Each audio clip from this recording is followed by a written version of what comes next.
وصفة مهمة مع عيد الأضحى والمناسبات، تخلص الجسم من الدهون متراكمة على الكبد لقبل الإمساك، وكذلك تقوي المناعة، غنية بالفيتامينات، تخلص من الكوليسترول، دهون ثلاثية، والأكثر من ذلك تعمل على تنظيف شرايين القلب وتنظيف الكبد، تقوي البصر والنظر، وتعطي نضارة للبشرة واللمعان، والأكثر من ذلك صحة جيدة، نشاط وحيوية لكل من يحسون بالعياء والتعب.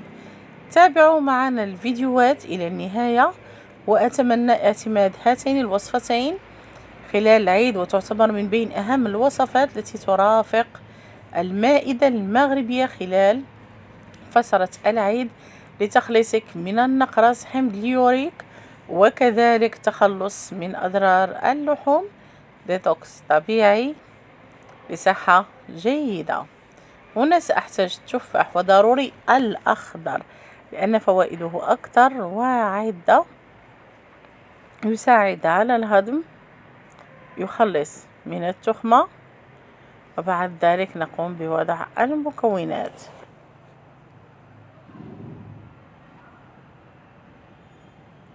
سأحتاج هنا إلى حبة من البرتقال، خاصة إذ كان لونه برتقالي جدا، بحيث أنه يكون أكثر غنى بالفيتامين سي، ويخلص كذلك من مشكل قلة الامتصاص. نضعه هنا، وبعد ذلك نمر إلى المرحلة الموالية. بالنسبة للمرحلة الموالية سنحتاج إلى مكون يذيب بشكل كبير الدهون المتراكمة، يخسس البطن، ويخلص كذلك من مشكل الوزن الزائد، خاصة دهون الذراعين، الكرش، ودهون الأرداف. الحامض من الأفضل تكون جلدة رقيقة، في حالة إذ لقينا البلدي يكون أحسن وأفضل. نقوم بإزالة العلف أو العظم والتقطيع ديالو بهذا الشكل.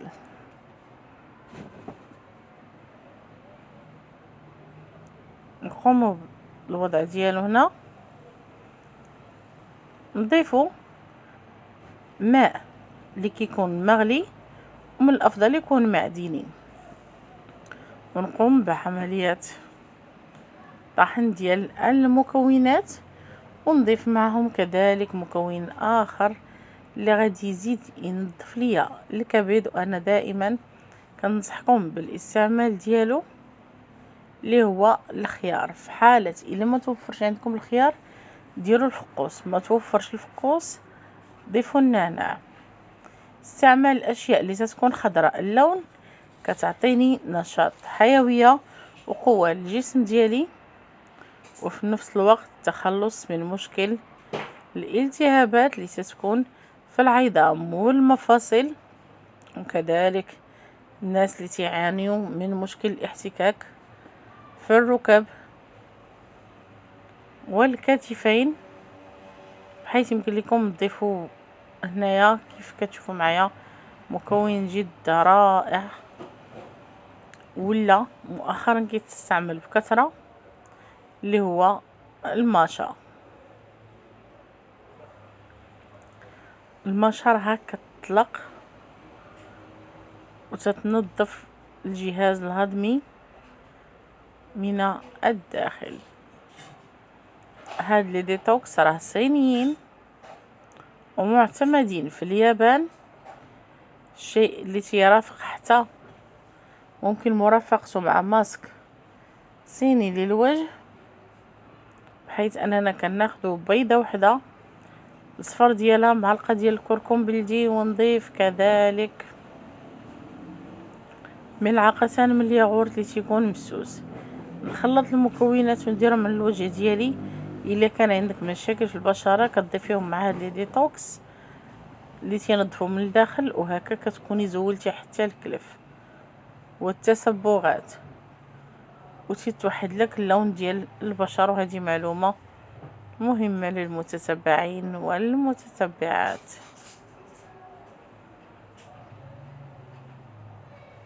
من بعد هنا تنقوم بعملية الخلط والتحريك كيف كتشوفوا معايا. نصفيو هذا الخليط فوالا.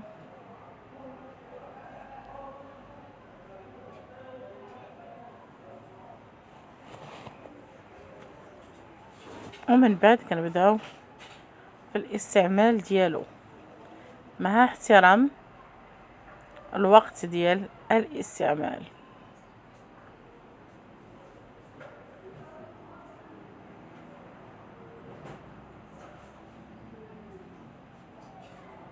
فوالا قوم بالصب ديالو في قرعه اللي كتكون بلاستيكيه، ممكن انك تحتفظي به حتى ضمن لائحة عصائر رمضان وكذلك عصائر الأعياد.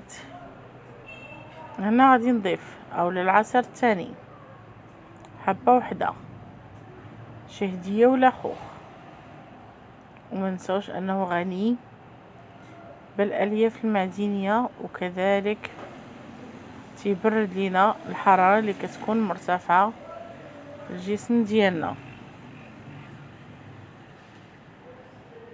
نضيف عليه ما تبقى بالمكونات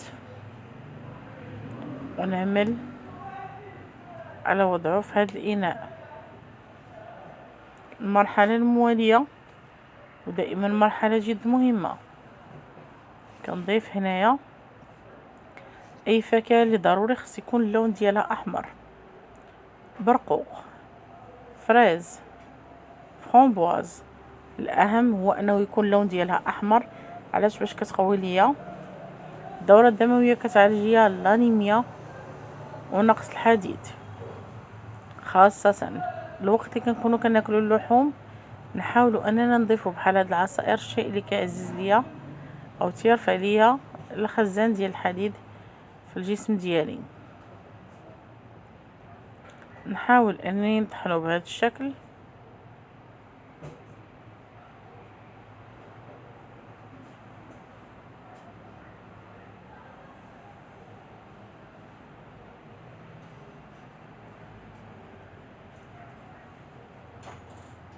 ونضيف القليل من الماء اللي تيكون بارد.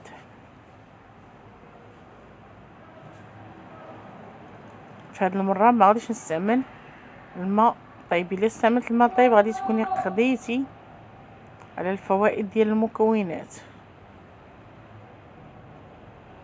كنديروا ماء بارد وكتضيفي معاه مكون اخر اللي دائما كنصحكم به اللي هو بودر الكتان او زريات الكتان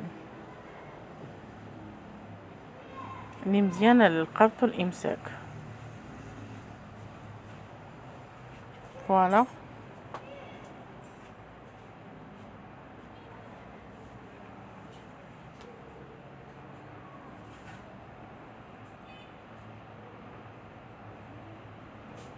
انا ضفت هنايا قياس 2 ديال المعالق الكبارين.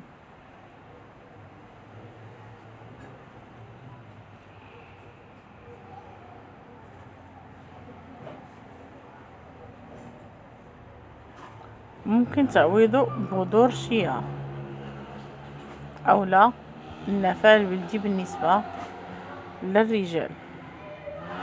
وهنا غادي تكون الوصفه ديال التخسيس واجده، وكذلك اللي كتخلصنا من بزاف ديال الدهون اللي كتكون متراكمه لسنوات.